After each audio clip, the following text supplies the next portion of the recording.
எல்லாருக்கும் வணக்கம். இந்த பதிவு பார்த்தீங்கன்னா, அதாவது கரூர் துயர சம்பவத்திற்கு அப்புறமா திமுகவோட அவங்க கட்சியில் இருக்கக்கூடிய ஆட்களாக இருக்கட்டும், அப்புறம் அவங்க கூட்டணியில் இருக்கக்கூடிய கட்சிகளாக இருக்கட்டும், குறிப்பாக விசிகே தலைவர் அண்ணன் திருமாவளவன் என்ன சொன்னாங்கன்னா, விஜய் அவர்கள் கைது பண்ணி போடுங்க, அவரை கைது பண்ணணும், வெளியில் நடமாடலாம் விடக்கூடாது அப்படின்னு அவர் ஒரு பக்கம். அதுக்கப்புறமா சிறந்த மூத்த பத்திரிகை ஆசிரியர் இருக்கார்ல, நேர்மையான ஆசிரியர் திரு நக்கீரன் கோபால் அவர்கள், அவங்களும் அதான் அன்றைக்கி ஒரு பதிவு போட்டிருந்தேன், அவனே இவனே வாடா போடான்னு சொல்லி போட்டு விஜய் அவர்களை கடுமையாக விமர்சனம் பண்ணாங்க.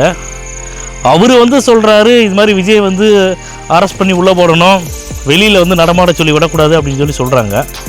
அக்கா வீரலட்சுமி அக்கா ஒருத்தர் பேசுனாங்க, தாவேக்காவுடைய தொண்டர்கள் யாருக்கும் சரி, நிர்வாகிகளுக்கு சரி, தாவேக்கா கட்சியை சார்ந்த யாருக்குமே பொண்ணு தரக்கூடாது, பொண்ணு தரவே கூடாதுன்னு சொல்லி போட்டு பேசுனாங்க. நான் இவங்களுக்கெல்லாம் என்ன சொல்கிறேன்னா, அதாவது தளபதி விஜய் அவர்களை முடிஞ்சால் கைது பண்ணி பாருங்கள் அப்படின்னு எத்தனை பேர் சொல்லியிருப்பாங்க.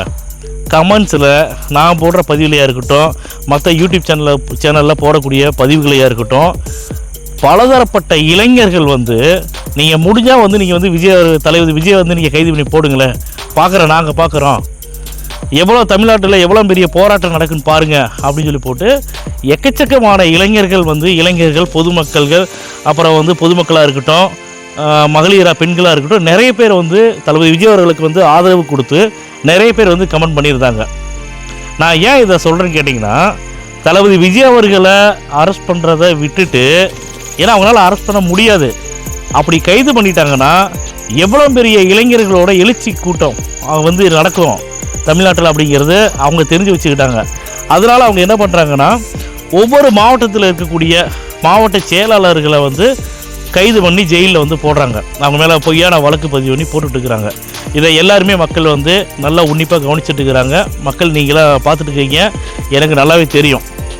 அப்போ இவங்கெல்லாம் அதாவது நக்கீரன் கோபாலாக இருக்கட்டும், விசிகே தலைவர் அண்ணன் திருமாவளவனாக இருக்கட்டும், இவங்க பாதிக்கப்பட்டவங்க மக்களுக்காக சிபிஐ விசாரணை வேணும், எங்களுக்கு தமிழ்நாடு அரசு ஆளுங்கட்சியாக இருக்குங்காட்டி, திமுக ஆளுங்கட்சியாக இருக்குங்காட்டி எங்களுக்கு உயர்நீதிமன்றம் எங்களுக்கு சரியான தீர்ப்பு வழங்கலை, அதனால் எங்களுக்கு உச்சநீதிமன்றம் போய் சிபிஐ வழக்கு இந்த வழக்கு சிபிஐக்கு மாற்றணும் அப்படின்னு சொல்கிறாங்க இல்லையா, சிபிஐ விசாரணை வேணுங்கிறாங்களே, ஏன் நீங்களாம் சிபிஐ விசாரணை வேணும்னு ஒரு நாள் கூட சொல்ல மாட்டேங்கிறீங்க?